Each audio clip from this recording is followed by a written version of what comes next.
Hello, it's Rafael Gutierrez, and today I wanted to mention something about tradition in martial arts. I'm also doing this live, completely live, not doing it live and then putting it up, just so I could actually see how this actually works, how if it works right. It says live, so I'm assuming it's live. You'll notice that even though usually I wear a button-up shirt or a sweater, today I'm actually just wearing a white t-shirt. And like I said, I do want to talk about tradition and how it affects training. Now, one of the things I'm also going to mention is I'm going to mention a book, and not next week, but the week after. I'm going to mention why I did mention it. It's this an overview of karate translated by Mario McKenna. I actually love his translations. I have all his translations in one form or another, and so it is one of the books that one of the authors I actually have a lot of respect for. And so I just want to mention the book as I am talking about tradition, because it is one of the books that shows us how karate really was done back in the past. Now, if you're in the US, we are actually heading towards Thanksgiving. So next weekend, I'm not going to have a video, but I am today. And a lot of times people say, well, we do this because it's tradition. The problem with that is a lot of times what we do as tradition is done as tradition because someone taught us to do it that way. Now, interesting is if you actually look at some of the pictures in the book, you'll see that it doesn't look like some traditional karate. It looks, a lot of the stances are a little higher sometimes, and it actually is, like I said, it's really good to see what was going on in the past compared to what we're saying and doing now.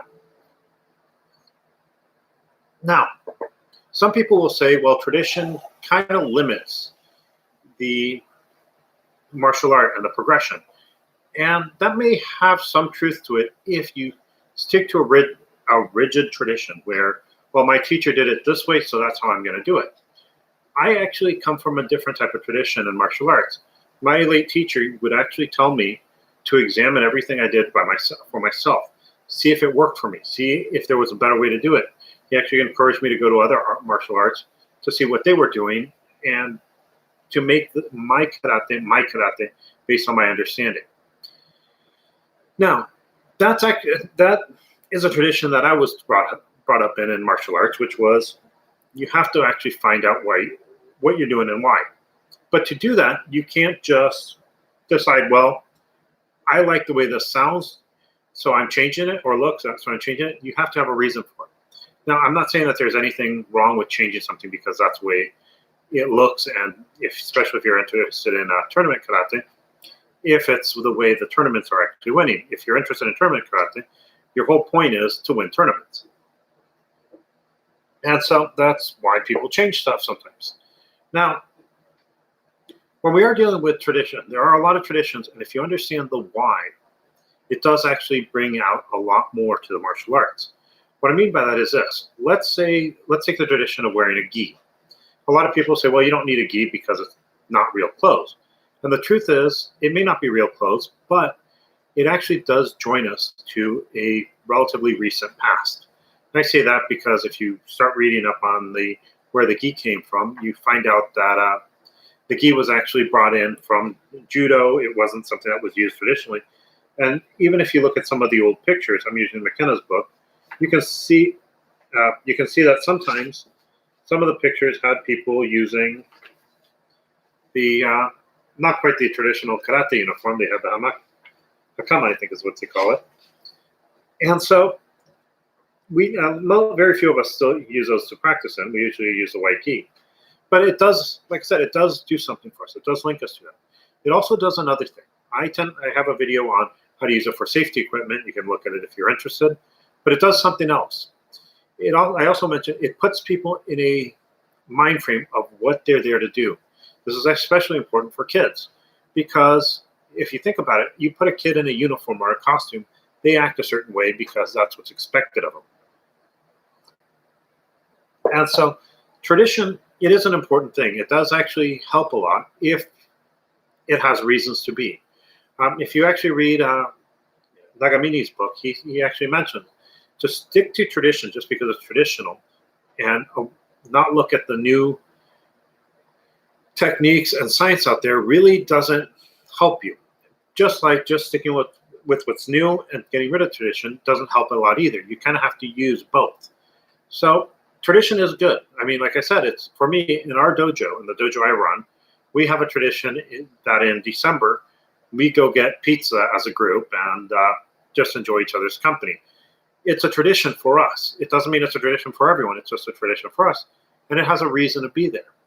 But if you're doing something just for the sake of tradition, and you find out that this is harmful or detrimental to the body in any way, you're actually doing a disservice to your art.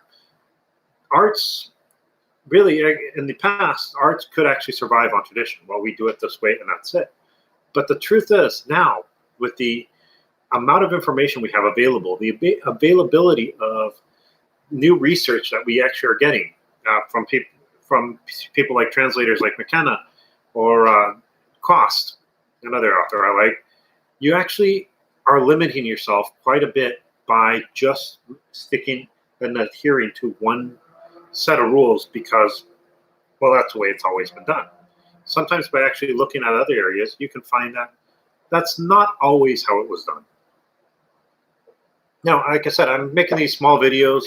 I'm trying to work with the live, so I can actually not make a lot of errors when I try to do this for a project, which is going to be a little longer. On December, and I'm going to have to look at my phone to remember when it is. On December, when it is. Sorry about this. Now I also realize what I have to do before I do this is make sure everything is set up. So on December 7th at 3 o'clock, I will be doing a presentation on human skin. Now, part of the reason there's a lot of reasons why I chose to do human skin first. Part of it is most of it can actually be done drawing. I can show you slides of skin if you want. But for most people, they won't understand the slides unless they're actually shown what is in what. And so that's part of the reason. It's pretty easy, pretty simple. I'm not going to go in as depth as I would to a college anatomy class for obvious reasons. It's anatomy in community colleges and university. Usually you've taken a biology class, you may have taken chemistry. And so I'm going to do it as if everyone has no experience in biology. So if you're taking anatomy and you're interested in it, well, it's going to be really superficial. Maybe you'll get something you didn't get in class. Maybe you'll get something more. Who knows? I won't say. Some of my students said that some of my superficial videos, actually, they've gotten stuff out when I taught anatomy. And I will say that there are people who are going to be able to watch this video. Dermatologists will probably be able to watch that presentation and think, yeah, it's right, but it didn't go deep enough. There's a reason why I'm not. Again, I'm trying to deal with an audience which I don't know the level of education they have. So December 7th at 3 o'clock Pacific Standard Time, I'm in California. I'm going to do that video. Next week, I'm not going to be there. And I just wanted to mention a little bit about tradition because it's a short topic. And, there are benefits, there are detriments. It's actually up to the individual to find out what's best for them. I hope you enjoyed this video and have a nice day. And hopefully on December 7th, I'll see you on online and you can ask any question you want. I am going to have watching a language, so hopefully none of that will get through. There may be people who are younger in high school or junior high. Yeah, so when I'm doing this, please let's try to be respectable. Show the younger generations how we should act. Thank you and have a nice day.